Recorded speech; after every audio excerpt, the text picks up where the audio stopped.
Eu acho realmente interessante a sua trajetória e eu acho que isso que você está falando faz muito sentido, porque se a gente for traçar uma linha reta pensando em como você começou, e até eu quero que você conte um pouco dessas histórias, como foi saltar de uma coisa para outra, é, tudo indicaria, e vou dar um exemplo aqui, que quando você estivesse fazendo ópera rock, você fosse ser ator, exatamente Não, é ator, verdade. mas você incorpora a atuação no que você está fazendo como cantor. Eu até queria que você contasse, porque você começou, na verdade, cantando na igreja e Sim. depois foi para uma ópera rock, que não deve ter sido uma transição muito Mas suave passei para pela todo turma mundo em da volta. Mônica, eu fui Chico Bento. Eu não sabia disso. É, Isso não estava nas eu fui pesquisas. clown, né? Sorry, né? Mas é verdade. Você tem razão. Bom, a música entrou na igreja, né? Minha família, minha mãe tentando curar o meu pai do alcoolismo, foi para uma igreja que prometia que isso poderia acontecer mais fácil, né? E nunca aconteceu. Na verdade, né? Ele morreu, alcoólatra. E, e a igreja tinha essa história de tudo tem uma razão para cantar. E o louvor foi uma escola, né? Mas era uma igreja barulhenta, uma igreja pentecostal gritaria, né? Não era uma igreja batista que canta tudo em harmonia, era aquela igreja catarse, né? Mas foi maravilhoso, porque eu senti que aquele momento do louvor era o que eu mais gostava na minha vida. E foi lá que eu exercitei cantar, né? Cantar do meu jeito, imitando as pessoas, eu gostava de imitar. E eu não sabia assoviar como os meninos, né? Eu tenho 3 irmãs e um menino já gay, queria pertencer àquele grupo que assoviava, que corria, que fazia. Eu não gostava daquilo. Eu não sabia assoviar e eu fazia com a voz. Eu fazia assim, dava um agudo, eles estavam assim, vai, eu era aceito um pouquinho, era a única coisa masculina que eu sabia fazer. Eu odiava futebol, odiava todas essas coisas. Eu tinha essa coisa da voz, uma elasticidade vocal muito grande, conseguir reproduzir sons que eu ouvia. A igreja. Aí depois saí da igreja, fui, fui fazer. Fiz um teste para trabalhar com a turma da Mônica, aqui no centro de São Paulo, perto. E era um grupo de teatro que eles tinham, aí eu usava aquela máscara. E a gente, foi a primeira vez que eu viajei de avião na minha vida, a gente fazia shows pelo Brasil inteiro. Era muito profissional, era muito legal, aprendi, dançava, fazia mímica. Que mais? Mas você fez teatro no meio do caminho entre a igreja e o... Aí depois sim, aí depois comecei a ver que teatro era a minha história, eu queria fazer teatro e tudo que envolvesse corpo, assim.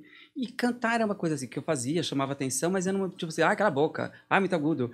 Então, de casa até os meus amigos, era um canto estranho. Por isso que eu fui cantar na rua, porque tentava fazer banda de baile. E eu assustava por ser tão gay e por ser tão agudo. Minha voz, eu não conseguia encaixar minha voz naqueles hits que tinham do momento, entendeu? Eu descobri que eu tinha que inventar o meu jeito e o meu repertório, porque eu não conseguia ser radiofônico tão assim, né? E aí fui para cantar na rua, porque também nunca dava certo de cantar em banda. E a rua foi maravilhoso, porque me ensinou muita coisa que eu uso até hoje. Primeiro, não me importar com o que acontece ao meu redor, né? Eu crio meu mundo, eu tô lá e ninguém me tira daquilo ali. Aí, teatro, fiz teste para uma ópera rock nos anos 80, que era uma ópera rock maravilhosa, que era música composta, tudo novo, né? Composto, tudo inédito. E foi meu primeiro trabalho profissional, assim, eu tinha 17 para 18 anos. Eu lembro disso porque eu tinha que fazer aquela coisa do exército. Eu falei, meu Deus, se eu entrar nesse exército, eu não vou poder fazer a peça. Então, a única coisa que eu lembro de data, assim, foi por isso. Mas consegui fazer. Amapola chamava uma ópera rock, aí eu cantava. Aí entendi o que era a minha voz, que tinha uma denominação chamada contratenor para isso, os maestros me ensinaram. E de lá eu fiz outras peças, fiz Hair, um musical. E a última peça que eu fiz naquela época, ainda no final dos anos 80, eu entrei para o grupo Teatro do Ornitorrinco, com Cacá Rossé. Aí foi meu doutorado em comédia, em teatro, né? Tudo lá. O Cacá foi uma faculdade para mim, né? De teatro. Trabalhando com o Xaxá, com a Ari França, com Maria Alice Vergueiro, grandes atores, e o próprio Cacá Rossé. Né? Viajei o mundo com eles, assim, a gente foi para vários festivais internacionais. E eu achei que ia ser ator, até que conheci o meu empresário, Jackson Bezerra, que era jornalista, trabalhava na revista Playboy. Ele trabalhava como jornalista, mas ele contratava as capas. Alguma mulher soltava um rojão Tem uma mulher soltou rojão no estádio, ela era bonita e tinha uma história e ele contratava a mulher do rojão, e era a capa da Playboy, sabe assim? Mulher rojão. Vocês são muito pequenos, vocês não lembram disso, porque faz muito tempo, mas era sempre assim, tinha que ter uma capa que tinha uma história na capa, né? E ele viajava com essas meninas, fazendo todas as feiras agropecuárias, elas apresentavam desfiles, né? Então ele tinha essa experiência de viajar, essa experiência do show business dele, né? E uma amiga me apresentou a ele, falou, Jackson, esse é um menino que canta pra caramba, vê se você consegue fazer alguma coisa. E ele me ouviu cantar e falou, eu nunca trabalhei com música, mas eu posso tentar. E como ele era jornalista, e tinha essa história dele ter alguns canais por exemplo, eu nunca tinha dado uma entrevista na minha vida. E a primeira entrevista que eu dei foi pro Jô Soares, entendeu? Eu sentei, Jô 11h30 no SBT, e falei, meu Deus, eu tô aqui mesmo, o que eu faço? Né? Porque ele tinha alguns contatos assim. E aí, só que ele me ligava e falou, se você não estivesse em Nova York no festival de teatro, você estaria aqui continuando a fazer seu show, você precisa saber que ou você é ator ou você é cantor.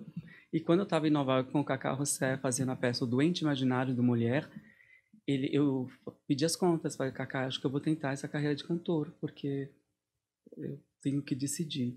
Ele nem gostou muito, porque eu tive que abandonar no meio, né? E eu também estava morrendo de medo, porque era um grande sucesso. Lotava Sérgio Cardoso de quarta a domingo, 2 sessões, sábado, 2 sessões, domingo. Era um empregão também, né? Ator não tem muito essa estabilidade. E eu poderia fazer Os Sonhos de uma Noite de Verão, que era a próxima peça do Cacá. Mas eu tive que escolher. E deu certo, né? Pelo menos. Deu certo. Deu muito certo. Mas foi isso. E eu sou ator. Eu sou tão bom ator que eu convenço as pessoas que cantam. Eu acho assim, que eu não abandonei o ator, eu não abandonei o comediante. Tudo tá em mim. Eu só adicionei, né? Só que no Brasil realmente tem esse tabu, né? De você não poder ser tudo, né? Você tem que falar, então, eu sou cantor. O Fábio Chino é um ótimo ator. Ele teve que falar, não, eu sou cantor. É esquisitíssimo isso. E lá fora, por contraponto, por exemplo, nos Estados Unidos, os caras tinham que ser completos, né? Sapatear. Eles te surpreendem, né? Total. A Zeta Jones fez Chicago. Eu falei, gente, eu não sabia que ela cantava assim. E ela é inglesa, né? Mas sabe essa coisa? Estão preparados para tudo, né?